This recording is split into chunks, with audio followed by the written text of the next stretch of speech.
Thank you. Welcome, everyone, to the public board meeting of November the 4th, 2025. I am looking for a motion to move us in camera, please. Thank you, Brooke. Those in favor? And that is carried, and we are now in camera.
Great. Excellent. Well, it is 5 o'clock and it is the time where we host public forum where members of the public can come and address the board. And today we have with us former trustee Andrea. Andrea Chuck has joined us. Andrea, thank you for taking the time to join public forum and present to the board. We appreciate public members coming forward to express a concern or a perspective. The board will listen carefully to your presentation and can carefully consider what you have said today. The board will not be providing a response or engaging dialogue following the presentation. However, we will ask any clarifying questions that are needed, and we will provide a written response in the near future. So I invite you to begin, and Kyle will be giving you your 5 minutes and let you know if you've reached your time. Thank you so much. I must say that when I was out in the hall, they said, "Oh, you've been kicked out again." I was like, "No, I'm just permanently not here." So I had to laugh. It was a place that I sat up sometimes. My name is Andrea Chuck. I'm a retired teacher and a former trustee. And congratulations to all the new and returning trustees. So happy to have you here. And I was so happy to look at the beautiful Indigenous shadow boxes. See, I'm already crying, so he has to add 1 minute for tears. That Mel and Joel and Nolan put together. They look so great. Now, I know Garrett was joking when he said he'd pencil me in at every board meeting. Sorry. At 5 p.m. And I never thought I'd be back here. But wide eyes. But as a mom of 3 Alberta teachers and a mother-in-law of 1 teacher and a friend to many, I had to come here today. Thank you. As we all watched the democratic rights of our hardworking and dedicated teachers stripped away while the Blue Jays lost on the other channel, I think we were thinking, what can we do? The Blue Jays will live to rise again, and believe me, teachers will too.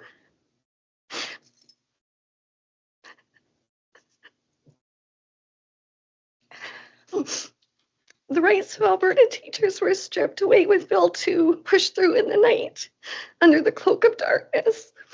As private individuals and citizens who see this as wrong, we can do our part by writing letters and phoning our MLAs and the legislature. And that's important and impactful, but we rarely get answers. Today, I'm here to encourage all of you at this table, with every fiber of my being, to use your collective voice to stand up for our teachers. You have true access to our MLAs and government and could ask the question, how could you listen to those impassioned speeches about students and teachers and still vote to strip away teachers of their rights and lock them into an agreement that sees them unable to even bargain until 2028? As a teacher who was on strike in 2002, I know we strike for students and staff of the future to have a better educational experience. We never make up those financial and emotional losses. We do it because we care about providing the finest education possible for our precious students. I encourage everyone out there who continues to support teachers to keep it up. The way the support staff welcomed back teachers was beautiful to see, with welcome signs and every possible red treat that you could buy. Oops, sorry. I know all of you at this table love and support teachers too. And I just wanted to encourage you to stand up for them in any way you can. You probably have great ideas already. How impactful would it be if you all showed up in red for Ed at the ASBA Fall General Meeting instead of the Taylor Swift outfits? I give you every bit of encouragement I can to speak up for teachers, our students and staff, and I thank you very much for listening. Thank you, Andrea. Thank you for coming to share and present today. Are there any questions for Andrea today?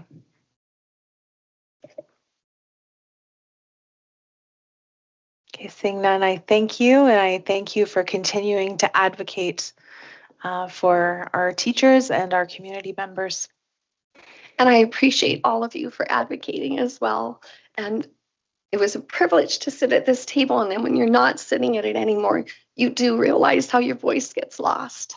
And so it is really important for you to continue to advocate. So thank you for listening to me. And of course, I brought you a chocolate bar. And so I'm just going to run around the table and give them to you. And I hope our paths cross again. And thank you for running and advocating for teachers, students, and staff of our division. I loved every minute I worked here. So thank you. Thank you so much, Andrea.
You too.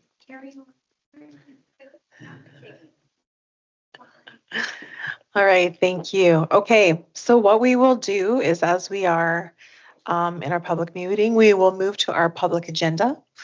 And this will allow our staff members to leave when we're done our public agenda and go back into our in-camera to complete that.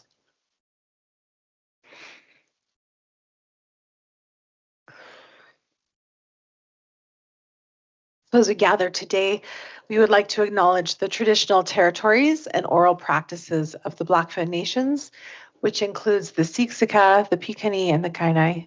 We also acknowledge the Tsuut'ina and Stoney Nakoda First Nations, the Métis Nation, and all people who make their homes in the Treaty 7 region of southern Alberta. All right, on our agenda, we have no items under our consent agenda. So we move to number 4, approval of the agenda. I'm looking, Craig. I would like to add 2 things, and the reason being is that there's a deadline on both of them. Okay. 9.2, just put down ASCBP, and 9.3, public school boards. What is the deadline for ASCBP? So by policy, November 7th. okay, so I'm just Yeah. Just don't interrupt me for a second. Okay, Thank sorry.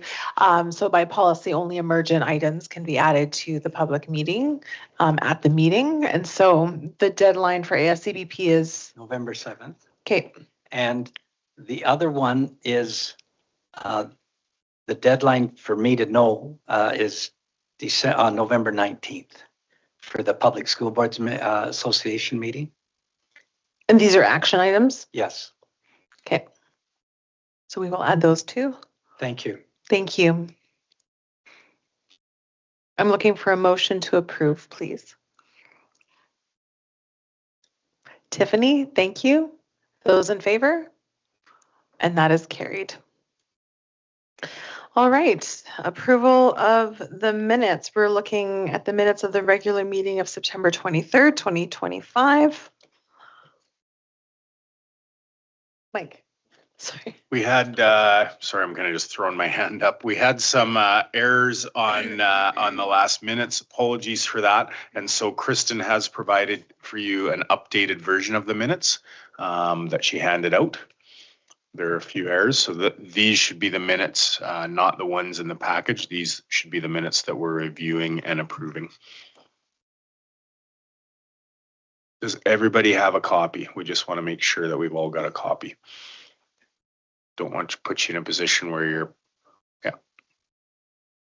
If you need one or can't find it, just raise your hand, and Kristen will get that to you. Mike, are they the ones attached on the website? They're not on the website yet, no.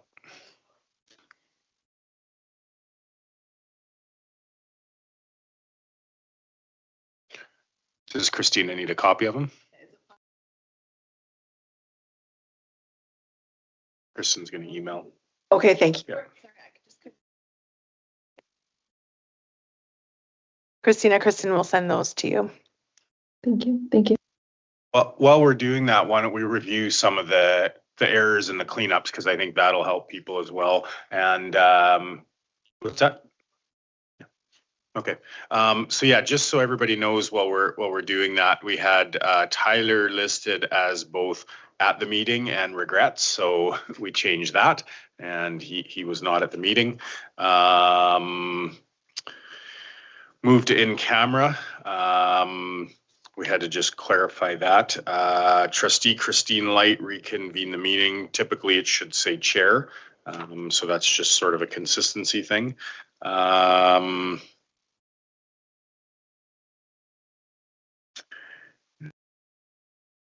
3.4 under consent agenda. Are we okay with that one?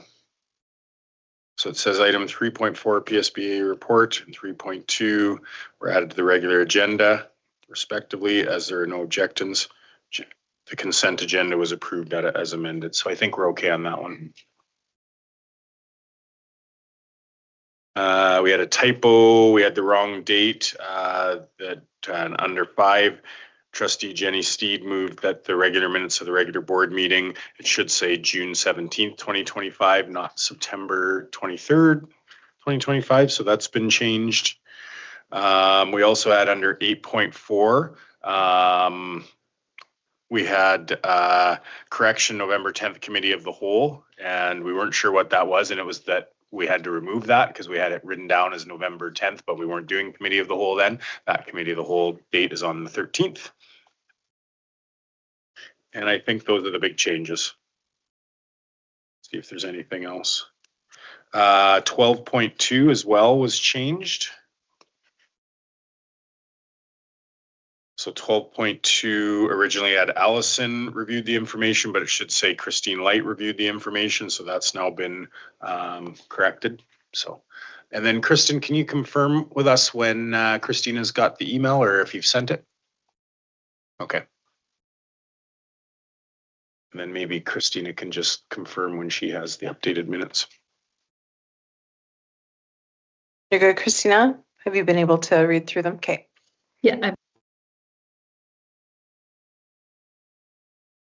Okay, thank you. And thank you for providing the overview of the amendments provided. I'm looking for a motion to approve the minutes of the regular meeting of September 23rd, 2025. Allison. I can move to approve the minutes as amended. And if we can just ensure, I guess it's not as amended, as presented, and if we can just ensure that the package that's online, that people can have that available so that they're the corrected one. So thank you. I appreciate the Yeah, work. certainly. Thank you. And that will be provided. Any further comments? Those in favor? And that is carried. Thank you. We will now move on to the minutes of the special meeting of October 7th, 2025. I am looking for a motion. Craig, thank you. Any discussion? Those in favor? And that's carried. Thank you very much. Right, there's no business arising from the minutes, so we move on to our Associate Superintendent reports. We'll start with 7.1, business and operations. Thank you and good evening, everybody. So I'll just give you a quick update on a few projects and events that we've been undertaking. So the first one is our finance department is currently undertaking our year-end audit. So Lethbridge School Division is currently working through the year-end audit for the period ended August 31st, 2025. Our Director of Finance, Avis Kelver, she's been working reconciling our accounts, trial balances, and preparing the working papers for our financial statements. Our financial statements this year are audited by MMP. The draft financial statements will be presented to the Finance Audit Committee on November 19th for their review. Subsequent to this meeting, they will be presented to the trustees at the next regularly scheduled board meeting for November 25th for final review and approval. The division is required to submit our audited financial statements yearly to the Government of Alberta by November 30th. In addition to our financial statements, what we do on a rotational basis is an audit of our school-generated funds for the various schools. So our auditor does go in there and test their controls and essentially cash handling procedures and processes. So for this year, that is being done for Emmanuel Christian Secondary School, Wilson Middle School, and Agnes Davidson are having their SGF funds audited. Secondly, with me being new to the role of Secretary Treasurer here for Lethbridge School Division, I did attend the Secretary Treasurer Boot Camp provided by the association, or the Alberta Association for School Business Officials, from October 15th to October 17th. It was a good opportunity for me to learn and listen from various colleagues, experienced leaders in the role, as well as Alberta education and infrastructure, to learn some of the tricks and tips, do's and don'ts about being a secretary treasurer for our school division. And I'm kind of on the capital side here, two items. So the LCI draft facility study, just give a brief update on that. So administration has received a draft version of the study from GGA Architect that was formulated based on previous engagement studies with LCI discussing the future and potential opportunities for that building. We're currently in draft format, so we're not ready to distribute that publicly yet, but just to give the trustees an update, we are presenting to present that to the trustees at a next meeting date, and then followed by some public engagement to distribute that to the public as well. And finally, you'll see at the end of the agenda, there is the scope change request for Galbraith Elementary School that was previously approved by the board and submitted to the Minister of Education. So the Alberta Education has received that letter. They are currently reviewing that and pushing that up the chain there. Once we hear from them the timeline of when we get that scope review change actually approved depends on the Alberta Education, so we're not entirely sure when that will happen. But we are still progressing with a project. The next big thing is looking at that historical facade for Galbraith Elementary and how can we maintain that as part of the new school build. There are a couple options that the architects are considering, whether it's leaving it in place and rebuilding around it, or actually taking the brick down and categorizing it and rebuilding it. So that's the next thing that they're working on. We are hoping to have a more concrete timeline for construction, planning, tendering kind of in the next month, sometime before Christmas, from the architect as well. So that project is still progressing, but just a brief update on that for the trustees. And happy to take any questions. Excellent. Thank you so much, Kyle. Craig. Yeah, on the Galbraith one, I'm excited that it's progressing. But if we go to a rebuild, what are the plans for the students? Because they'll have to be put somewhere. Yeah, the decanting process for the rebuild and where the students will go has we believe we have a good plan. So it's essentially building another part of the school, right? And then so once that school side is built, you move the students over, right? Demo part of the existing, rebuild that, and then move them back into it. So it is definitely a phased approach. So we believe we could accomplish that without having to obtain any extra modular classrooms, which is good because that is not something that is generally funded by a modernization. So we have worked through that diligently and believe we have a good plan in place. Thank you. Any other questions? Allison. So a comment on two things. One is a comment on the LCI piece. I appreciate that you're going to be bringing that forward to the board. And I think for us to be able to have that opportunity to discuss what engagement will look like is important, and certainly the urgency to that. And I know that you understand that piece and the board does too, so I appreciate that piece. With the Galbraith rebuild and the letter that went forward, I know at the October 7th special meeting I had spoke about the importance of ensuring that we look at the historical piece associated with that. So are you able to provide me with any information of how that would look and what your thoughts are? Yeah, or consulting with others. Definitely. In that regard. Yeah, so what we've done as part of the next steps, we've made as part of the scope change, we've demonstrated that the historical element is important for us to maintain. And what we're actually doing now is engaging with a historical architect out east. So they actually did have a historical architect down at our last in-person meeting at the school. So they did some touring of the building, looking at more of the historical, like when was it built, what are some features important to it. So it's almost twofold in the cultural aspect of Galbraith as well as the structural facade as well. So they've brought those experts in to help facilitate that process. So I'm just curious if, just knowing that we have some within Lethbridge, we have some historical pieces that the city has gone to lengths to ensure that they are keeping historical aspects of buildings within the city. So, and there is a city liaison that oversees a historical places advisory committee. So I would like to see that we potentially consult with that city liaison as well. We have a Lethbridge Historical Society, and I think just us ensuring that we do some of that work with local, where we can ensure that our local historic pieces we're engaging with them anyway, right? Just as I spoke about the LCI piece and that engagement. So I would like to see if you would be willing to consult with that city liaison as well as the Lethbridge Historical Society. And I know that Westminster, that community around Galbraith, there's certainly lots of historians that have seen that building. So I just think looking at some of those pieces would be important. Yeah, how about I can connect with you after a later time, get that contact information, and then we can engage in that.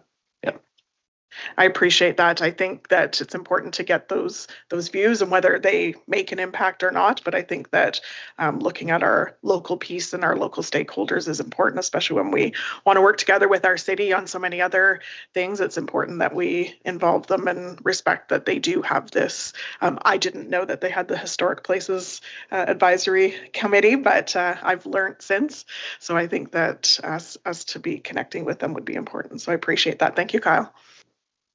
Thank you. Any other questions?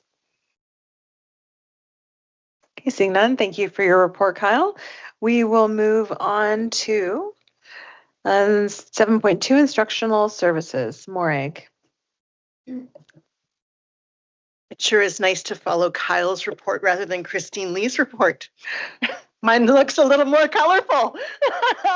Mine looks a little more colorful. Well, it certainly was an interesting month for instructional services and a very different month.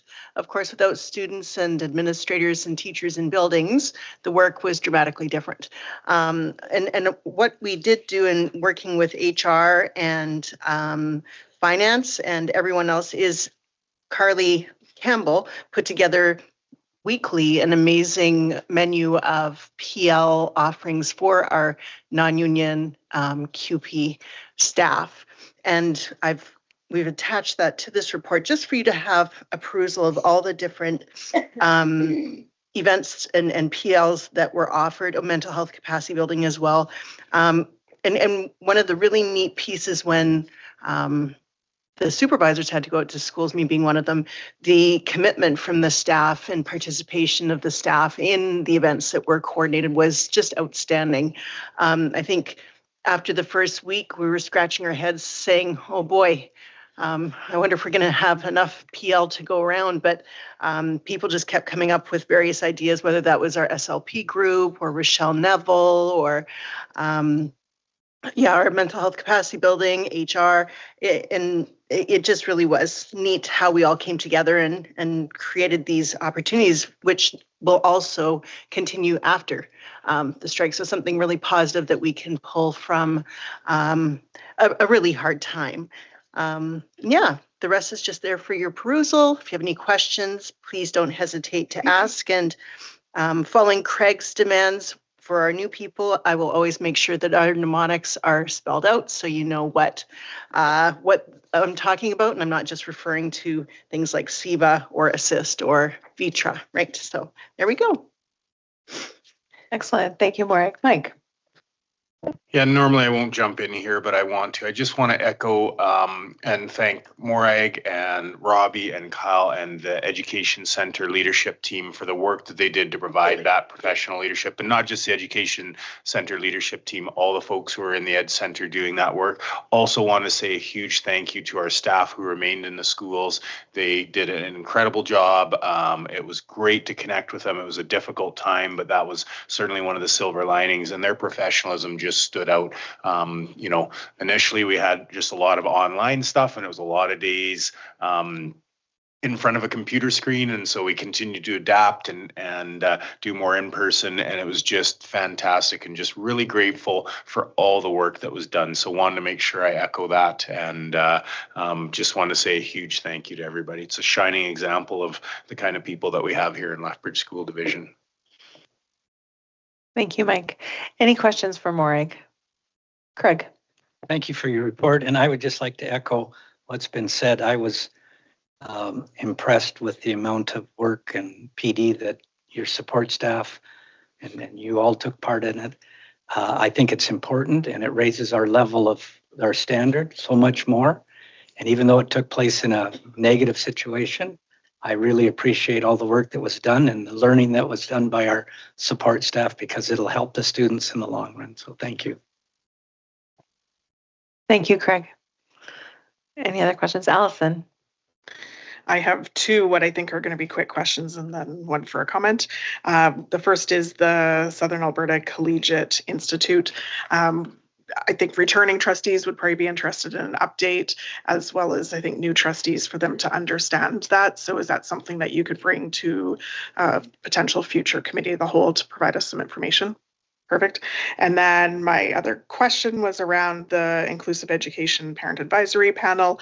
I know that we were still looking to fill a spot, and has that spot been able to be filled with the new school year here now? You're referring to the early ed spots? Yep. I believe so, but I can check in with Rochelle. I know with the rescheduling of the dates and the postponing of all of these different committees and that one in particular, we halted on a lot of the appointments. So I'll follow up with Rochelle. Okay. Perfect. And then my comment is to echo as well. And I know that everybody played a part in ensuring that the professional learning happened that did for our support staff. And I had brought forward to Mike when the comments that I had heard previously. So I brought forward and shared those that I heard absolute fabulous comments and remarks in regards to the opportunities that existed. And the biggest challenge was that they wanted more, and they wanted to, the ones that failed, they wanted to have repeats so that they could attend. So I think that kudos to all of you and all of your departments that helped support all of this learning. I think that it was absolutely incredible. And then having in our package, I think that this clearly demonstrates that our support staff were busy when they were not having students in the schools, and I appreciate how this has been reported to us, and it clearly shows to our ministry as well that we did use that time to provide professional learning to our staff. So I appreciate that. Kudos. Thank you. Thank you, Allison. Well said. Any other questions? Okay, thank you, Morag, for your reports.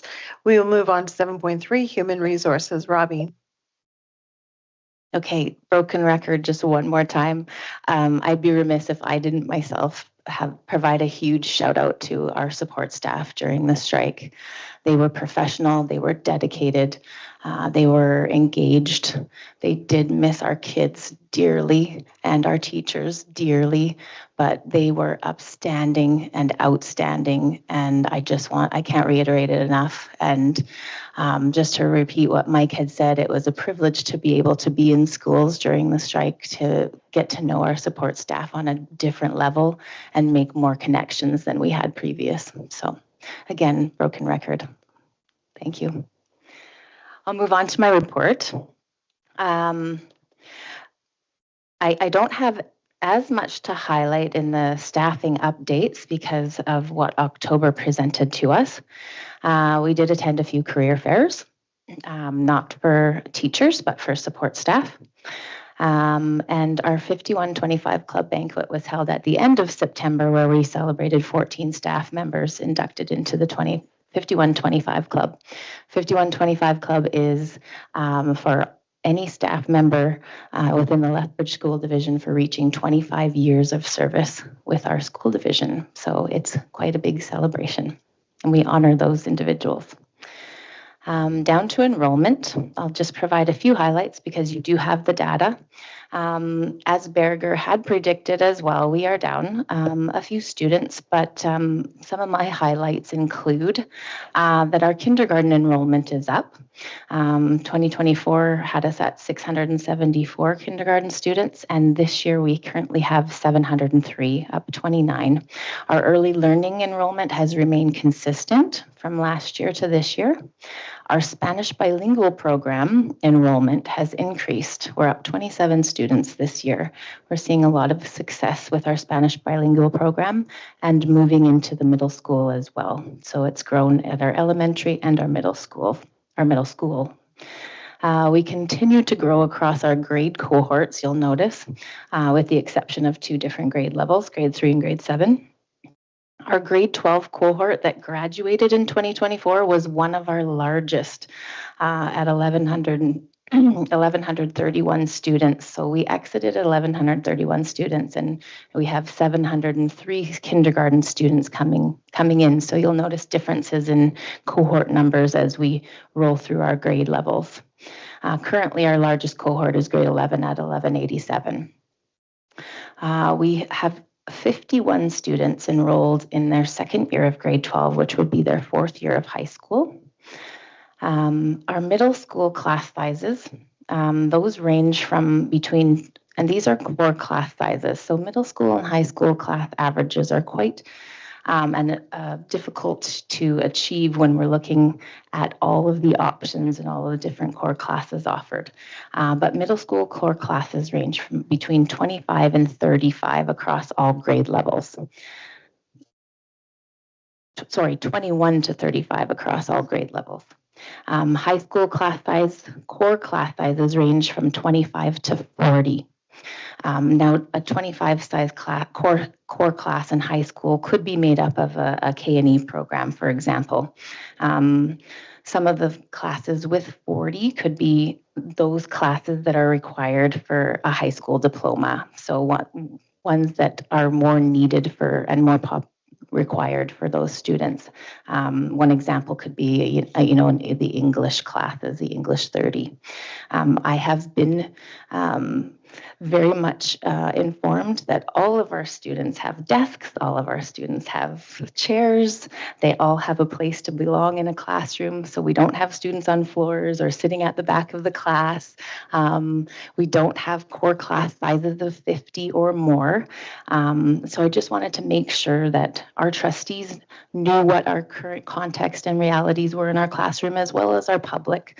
There were some comments that passed around during the strike that may have raised some eyebrows. And so we just wanted to bring some clarity to some of those rumors that might have been going around in the community. Not that I'm saying 40 is a great class size, but we definitely are not 50 or above. So that's just what some of our high school classrooms look like. And there's a lot of nuance in high school. And so it's really hard to gauge where some of that information might be coming from, where we might have very small class sizes, say in an IB classroom, versus larger class sizes, maybe in an English 30-1 or 30-2 class.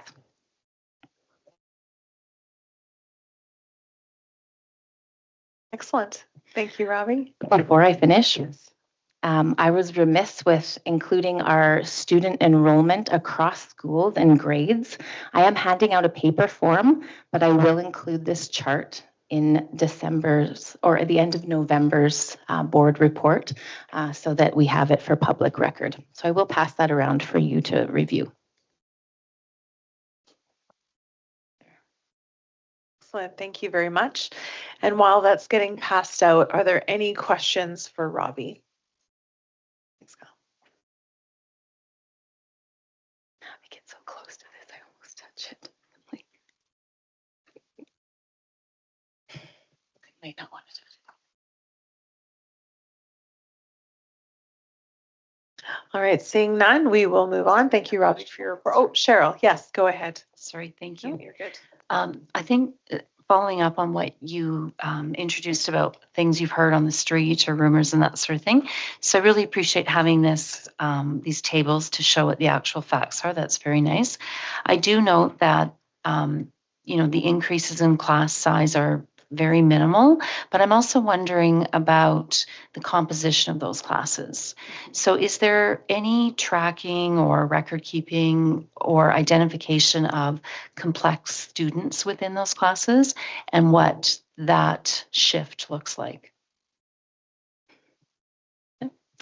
That's a great question. So we have data on class composition. If you're looking at classroom complexities, most of that data would come from students who require an ISP, so an individualized support plan, a behavior support plan, or English as an additional language benchmarking. So some of those complexities would come into play. That would be where we would collect most of the data on those class compositions, if I've answered that appropriately. and Mike would like to add some comments.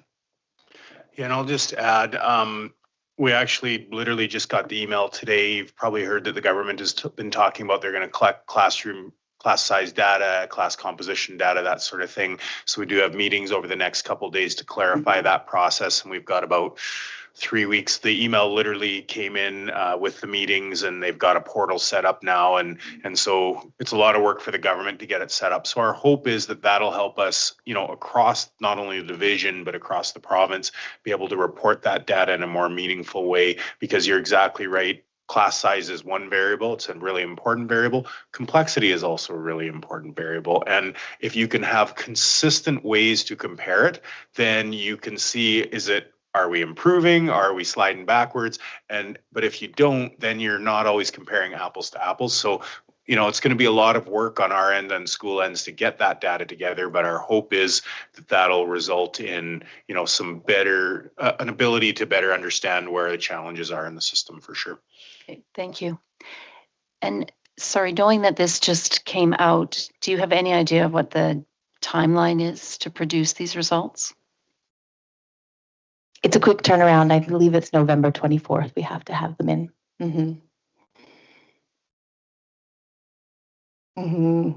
I do want to add, just again, for nuance and context, the elementary class size averages, they do look great, and they are healthy for the most part, but I would be remiss if I didn't say that we didn't have hotspots.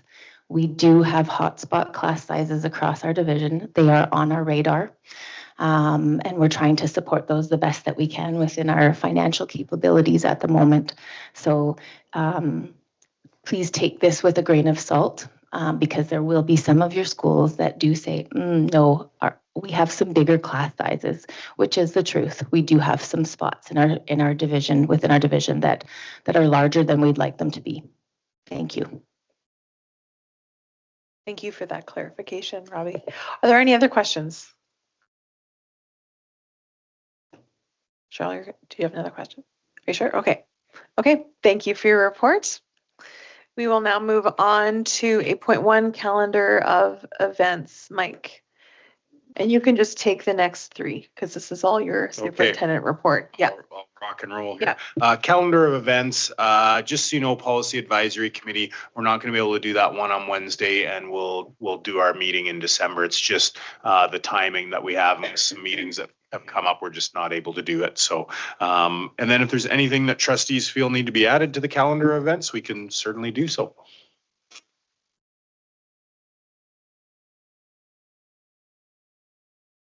Yeah. So on November 5th, ASBA Zone 6 begins at 10:30 a.m. Okay, Kristen, can you make note of that? Please. Thank you. Thank you. Allison, go ahead. And I know I've already told everybody, and you haven't received the invitation yet, but on the 13th from 1:45 to 1:45 to 4:15 is an ASBA virtual opportunity. So you will be receiving that invitation, but if you're adding these to your calendar, it is available for you.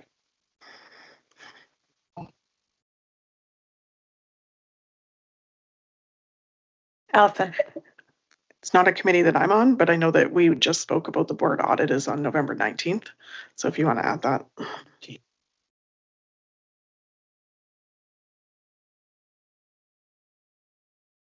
Preston, you got that?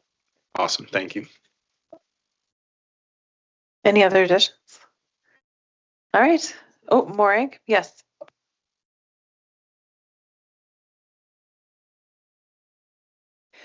There has been an email sent out to the board chairs of the Indigenous Ed, Poverty and Wellness. Just important to note that the meeting ones were scheduled during the strike, and so I'll be touching bases with them to determine whether we go straight to meeting twos that have already been booked and spaces booked and subs and everything. So just want to make sure that you're all aware of that. Sounds good. Thank you so much. Any other additions? All right, thanks. Okay, and liaison school updates. We're in the process of finalizing those documents. We'll get them out probably next week. We're looking at is most likely to be realistic. That's the hope, to get those out to schools and get them publicly acknowledged. So we are working on that and we'll get that done ASAP. Okay, so just wanted to give you a quick update on that. And I'm just going to keep going, but if there's questions, by all means, let me know. Update on school year, calendar, operations, provincial assessments. I wrote this memo before the announcement on Friday afternoon that diploma exams and PATs for January have been canceled. So you already know that, and we just wanted to make sure that people are aware of that publicly. We also appreciate people's patience. We are trying to work through, how do we readjust what we do? And that's a difficult thing to do. We had to return to school pretty quickly. And so right now the goal is for people just to get settled in their routines. And then we will be communicating in the near future very quickly about, what some of the dates are and what some of our plans are moving forward. So, end of this week and into next week, we'll make sure that we're communicating with families and staff members and all that so they know what's going on. We just appreciate people's patience. We know that we need to get this information to you as quickly as possible. We also have to find a balance of making sure we take the time to actually engage people that have the information so we can make decisions that make a lot of sense. So we're working on that. Just wanted to make sure everyone knew that. And I think that's it for me. Oh, sorry. Thank you, Mike. We now move on to our action items 9. Oh, sorry. I didn't see your hand there. Craig, go ahead. Thanks. I think the big concern for parents is, and you haven't mentioned it yet, is November 10th. Yeah, and we'll be sending out some communication on November 10th here right away. So Okay. Parents can look for that the next day or two. And the other question I have is, with the PATs and the departmental exams being postponed or canceled, are you looking at classes continuing on through those two? Where typically they're off for 2 weeks and.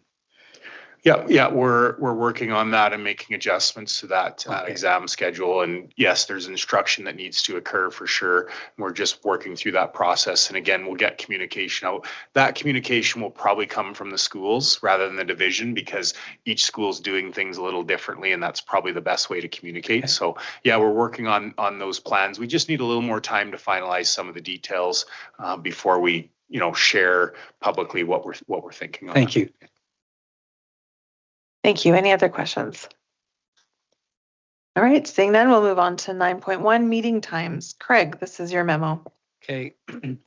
I move that the committee of the whole be held in the morning before a regular board meeting in the afternoon. Now I'll talk about it. Based upon comments from the last Board of Trustees concerning meetings, it was discussed that some trustees did not want meetings every 2 weeks. We could go to having a committee of the whole in the morning and then in the afternoon have our board meeting. This would allow us to ensure that the committee of the whole would be for training, learning, and generative discussion.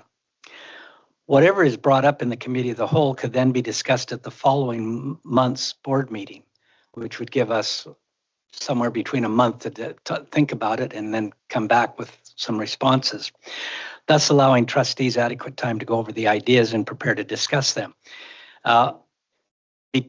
Between the committee of the whole and our board meeting, we would have a lunch and time to socialize with each other, which would improve relationships among board members and administration. On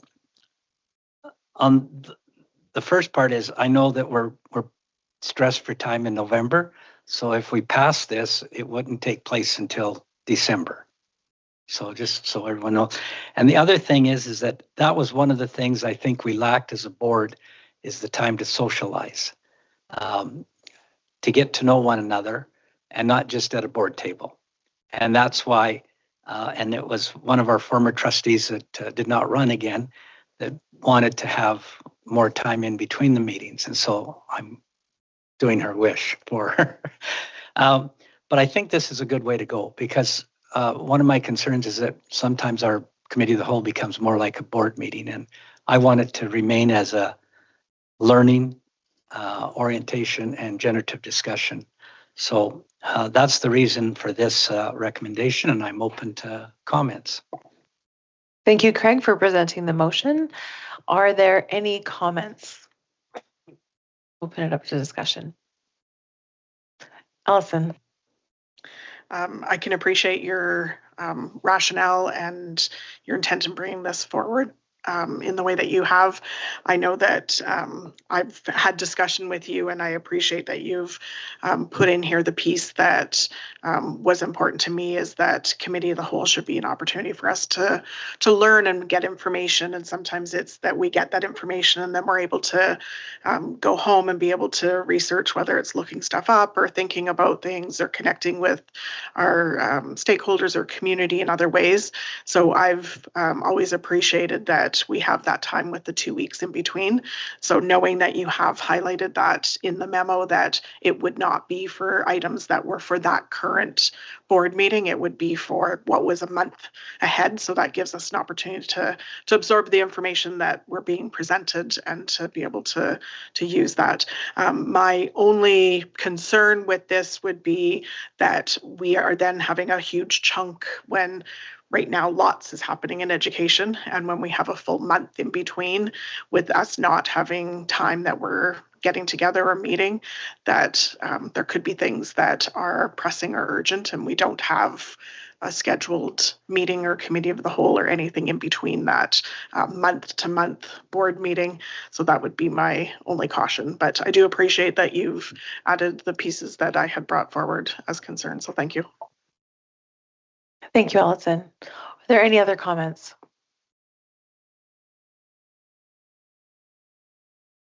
Is there perspective from our lead team of what would a full day in the board office, in the boardroom look like for your team? Would it be an efficient use of time? Would it be an appropriate use of time? Is it better for your team to be in one day, one long day, or is it better for your team to be divided up between 2 days?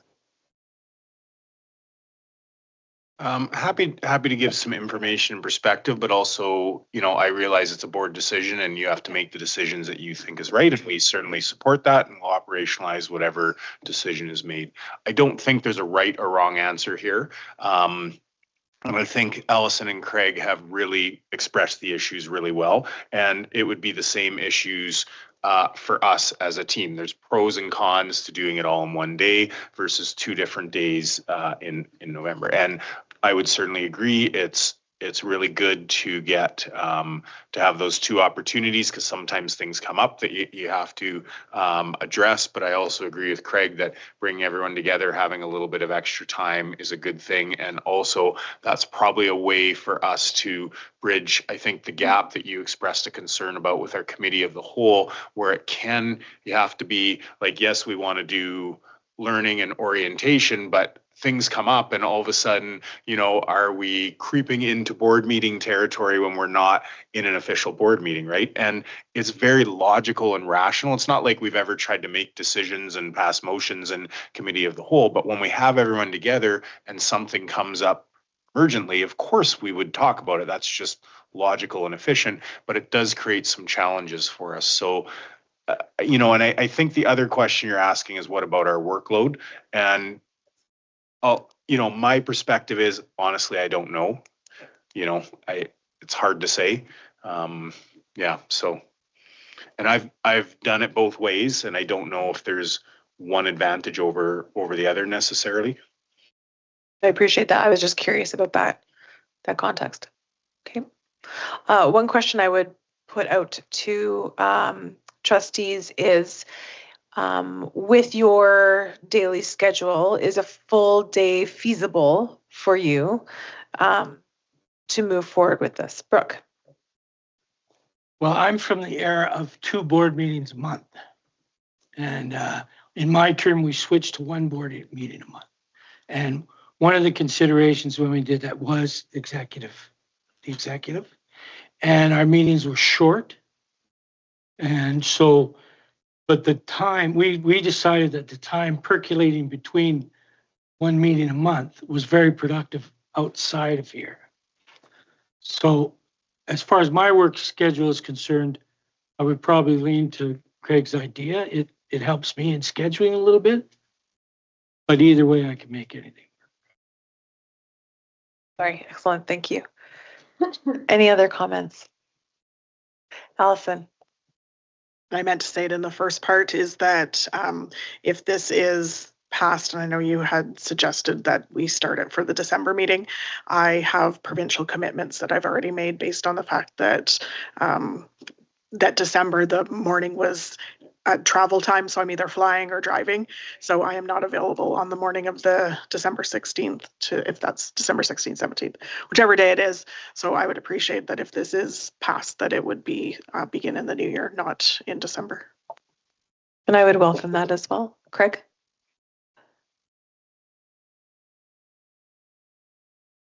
Just thought that seemed like good timing to start it in the new year anyway. So, and I'm good either way, but I think it's a good suggestion.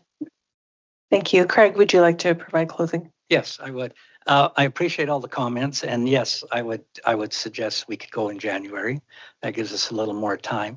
Now, if you read the Education Act, it doesn't matter how many board meetings we have. So I look at it on this thing where it's important, urgent, not urgent.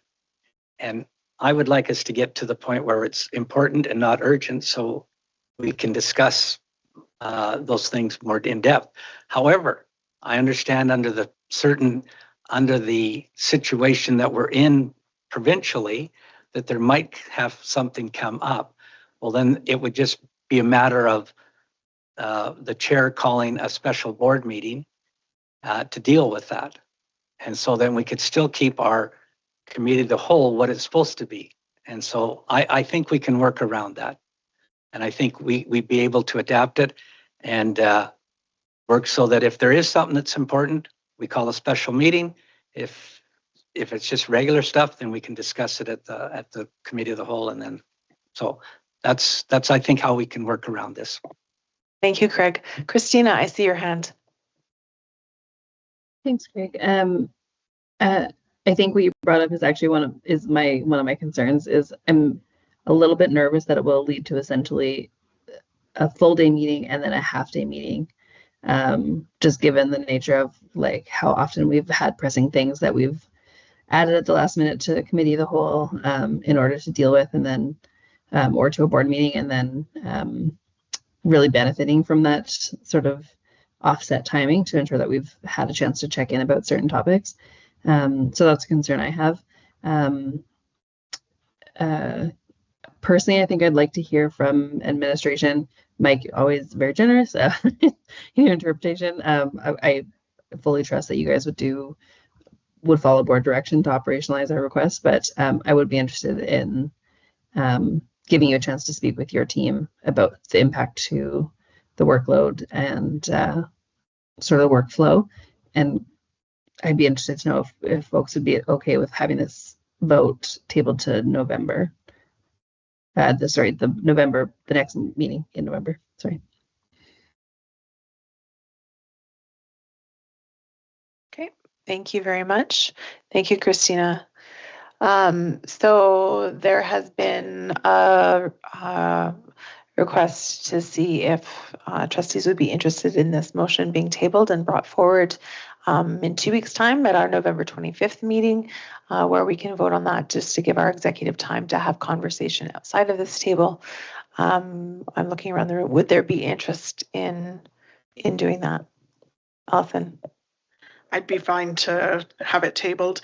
I know that was Craig's closing comment, so I feel bad saying anything, but I think that when you ask the question of those that have other employment, if it was to be sprung on us to call a special meeting, I think that would be more difficult for me to be able to arrange to have a special meeting at a certain time. And I think that was the original intent of when we had them held in our calendar, that we knew we had availability from trustees. And as trustees, we left that time in our calendar. I would find it quite difficult to try to find time in my calendar at a last minute opportunity. That'd be my concern. But I'm fine with tabling it till November.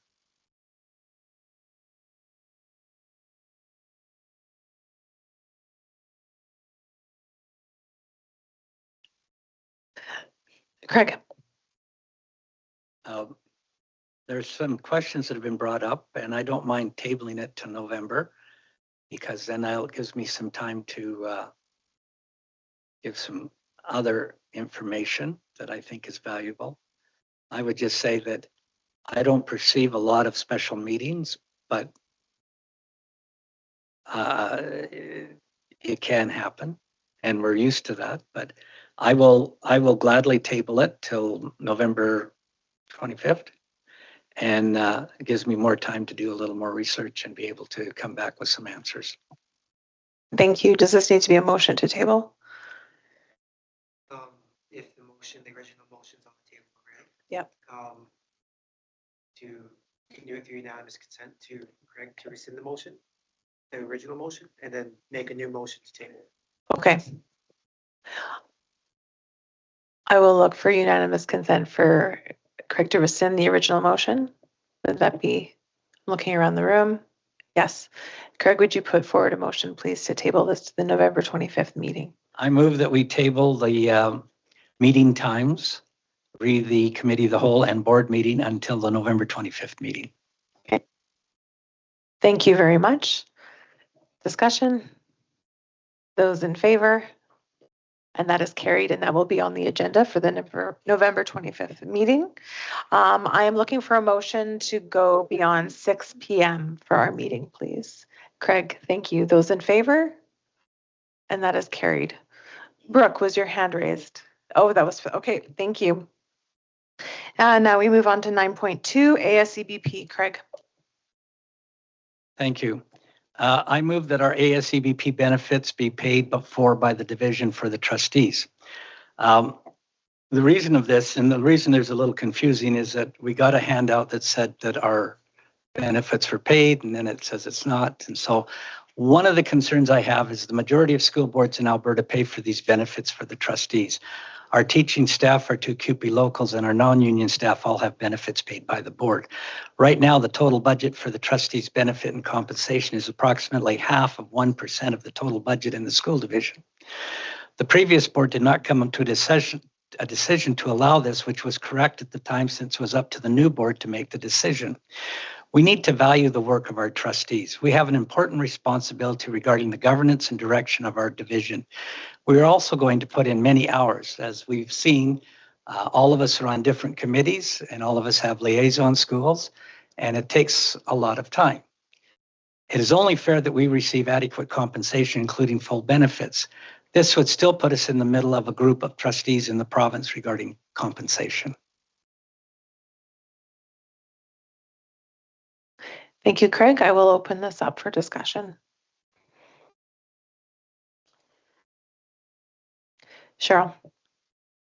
So that we're dealing with whole numbers, can you tell me what 0.5% is?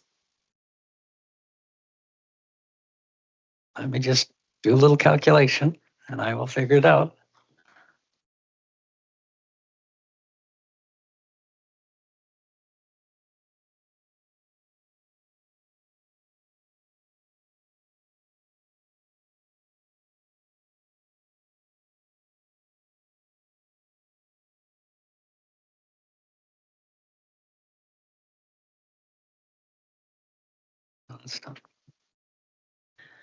All right.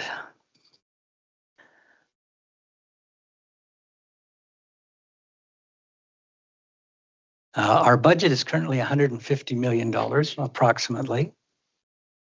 And so when I think you times that by 0.005,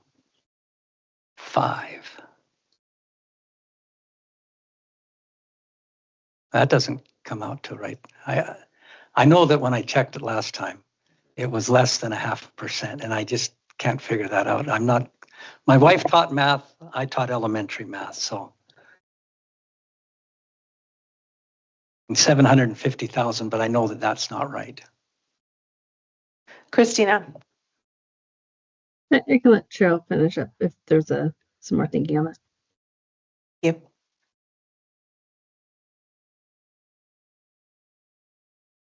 Yeah, I know that can't be right.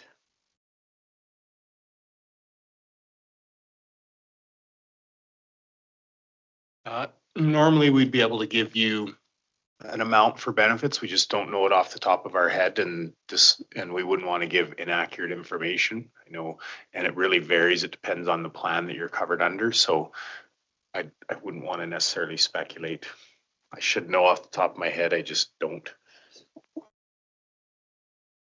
I don't think that can be right, because if that were the case, it would be $7,500,000. So that can't be right. So it can't be half of 1%. It would I be know 0.05. So you take your 150 million times 0.05, and that works out to. No, it's 0.005. Let's try this again. But I know we had the discussion in the previous board, and when you take in all of our salaries and that, it was quite minuscule compared to what we have in the whole budget. And I did do a quick thing that if everybody took the highest total of the ASBA package, it would be approximately, I think, $62,000.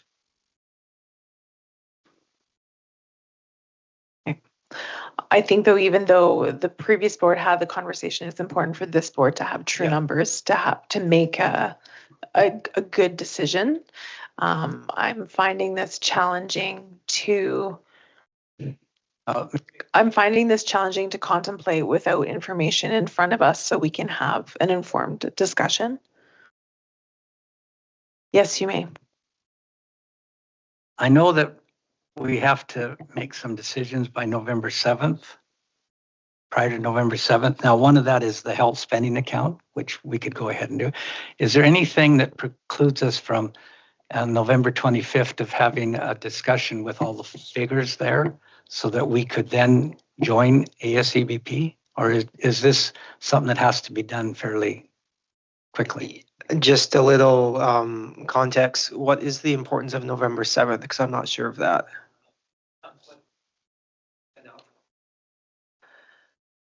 So ultimately, that form that was sent out, an error that we corrected, that November 7th was more of just an internal date, assuming that if that error was correct, ultimately, if the board decides at any time to adjust the benefit premiums, you could do that at another month. I guess the reason for that is to have that effective essentially for November, that November 7th date. But if, say, the board wanted to make that decision effective December or January when more information was had, that could be presented at a later board meeting like November 25th. I just want to make sure that that information is correct, because I believe that once you've declined the benefits, which you have to do, that you wouldn't be able to re-get benefits if you chose not to get them, and then they were funded and chose to get them at that point. I don't think that you can change that decision. You're locked into your decision for 4 years as a trustee. It's not changeable. Truthfully, I don't know much more to add to this, because this wasn't something I had planned for. So I unfortunately can't add any additional commentary beyond what I would just be speculating at this time. And I don't know if trustees are different, because we hire employees year round and, can add benefits, but I'm just not sure if if that's a different setup for trustees. Also, if you want information on this, I went back to look this was discussed in the 2024 October board meeting. And that motion was defeated at that time. And I thought maybe there was a bit of information in there about costs and that, but there just isn't right now. So we'd have to, anything that we tell you right now would be speculation, and ACB benefits can be a little complex. So we'd hate to tell you this can happen and then we're not sure. So.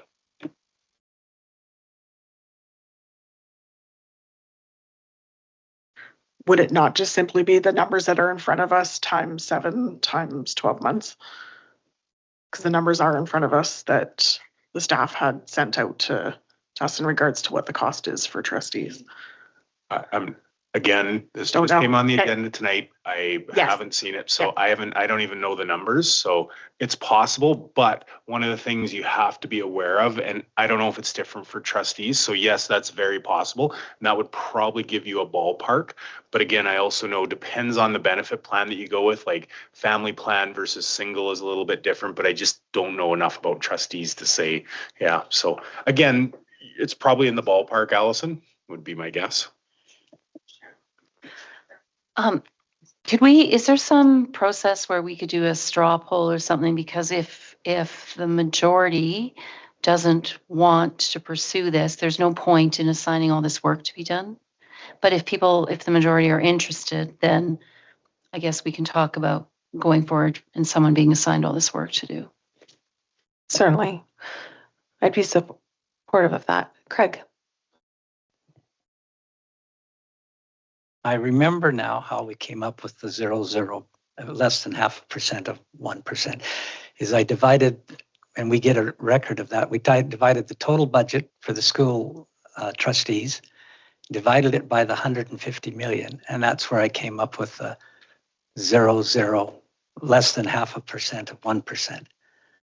When I multiplied it, it doesn't work out. But I know that when we divided it, it did work out. And it's not going to raise. The other thing is that these fees won't raise it that much as far as our total compensation. And so I think it's important to recognize that we should be treated the same as all of our employees, and that our benefits should be paid for, because we do put a lot of time in. I know that both Brooke has been on the board, and you're new and Tiffany's new, but you'll find out that it is a lot of work if you really get into it. And I know that Allison and Christine and myself have done a lot of time, and it would be nice to just be recognized a little more than what we are. So that's the end of it. And I wish I would have gone back and looked at our budget, but it is, if you take our total compensation, divide it by 150 million, it's about 0.5% of 1%.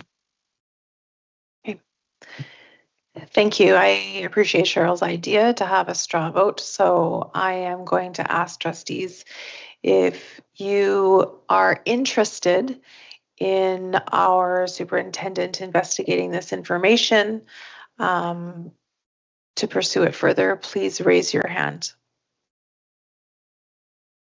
If you are not interested, please raise your hand. Okay, so that is a majority are not interested. So we will not move forward with it at this time. Thank you. All right, we will move on to 9.3 PSBAA. Craig. First of all, do we need a vote to, because there was a motion on the floor. And even though we did a straw vote, we did not actually do a regular vote. Oh yes, we voted to table it. Oh, sorry.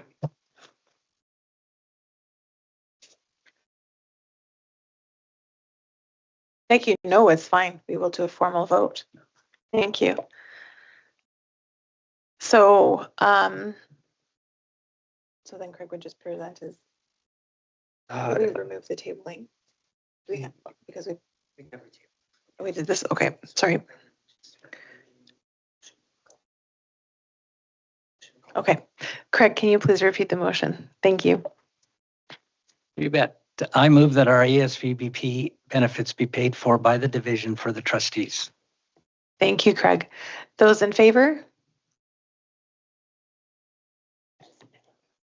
Oh, of course. I don't know that everybody had a chance to speak to this motion that was brought Sure. forward. So yeah, I would just like to see if others had comment. Certainly. Thank you, Allison. All right, I will open it up to discussion. My apologies for rushing. I took the straw vote and I just kept going. So my apologies for that. The motion is on the table and I will open it to discussion.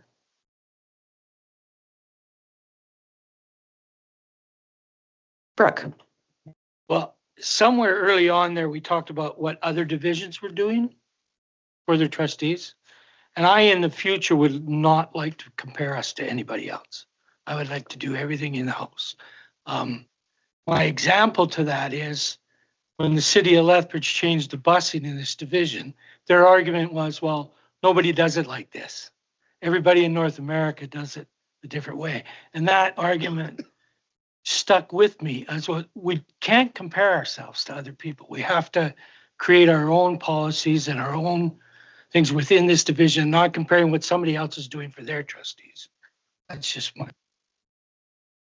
Cheryl. I think because this is an elevated financial obligation and we are currently in times of fiscal restraint and we have various groups within the school division specifically struggling with their current compensation, it would not demonstrate prudent leadership for us to be taking any more. Thank you. Any other comments?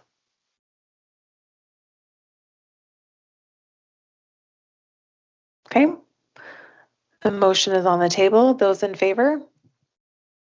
And those opposed? And that is defeated. Thank you.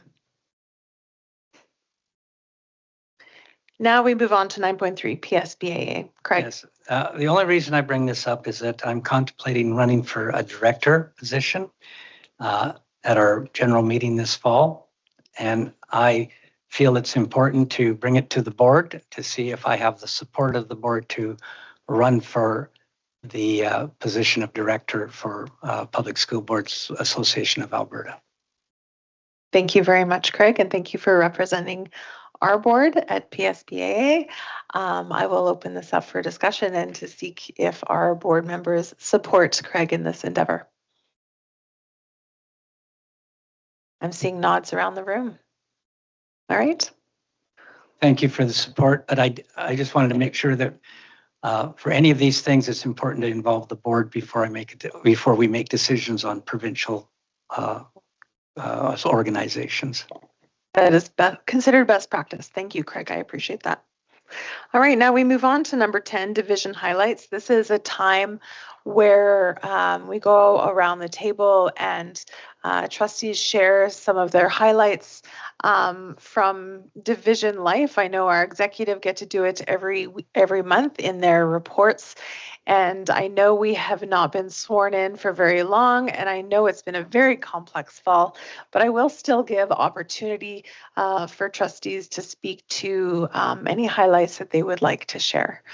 And so typically I go around the table, but I will just allow you to raise your hand should you have anything.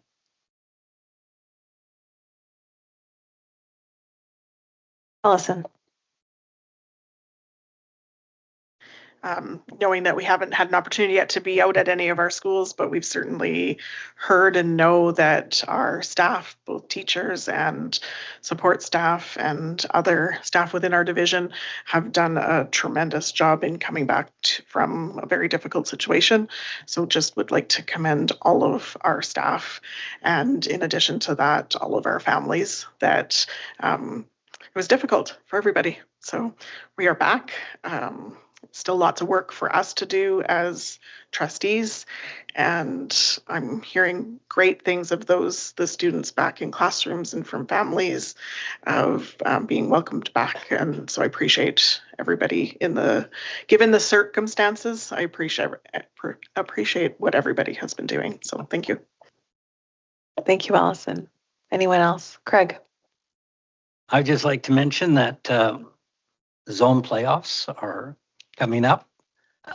Football's actually being played tonight, I think, between Medicine Hat High and Chinook. And so I'm glad that the players that on the volleyball teams and on the football teams have a chance to actually finish their season. And I wish all of our teams in Lethbridge good luck. Thank you, Craig. Brooke. Well, I won't report on my activities as a trustee, but my activities before a trustee, I happen to spend a lot of time with teachers in some large group gatherings outside. And it's a really tremendous organization. We have some of the best teachers in the province, and I'm not just saying that. I was out there, I was with them, I was talking to them, and not only that, some students that were protesting as well in support of their teachers. Again, another testament to the way the teachers are treating our kids. Thank you, Brooke. Tiffany. I think I would just echo some of the things that Allison was saying about the teachers and just transitioning back and everything, and two, just highlighting so many of the extra things that the teachers do and jumping back into all these extracurricular things so the kids could, still have an opportunity to participate in those things. So I think that was huge for the kids to have that opportunity right away to go back and participate. Thank you. Anyone else? Yep, certainly our students bring life to our buildings, and I know the staff, our support staff, that were diligently working and training and being within our schools over this past month. I'm speaking to some, we're very delighted to have the kids return and the teachers return. And I just want to say thank you, echo all the things that have been said. This has been a challenging season, and our division rose to the occasion in many ways. And we will continue this advocacy walk forward. But I'm very proud to be serving the school division, and grateful for the members in our community that make it what it is. Okay, let's see, on the other side, we had our public forum. We have 2 correspondences sent, excuse me. There's a public form, it should say public presentation response to CETIL PEREC is included, as well as our Galbraith reclassification letter, and no correspondence is received. So this brings us to the end of our agenda for our public meeting, and so I am looking for a motion to move us in camera, please. Cheryl, thank you. Those in favor? And that is carried.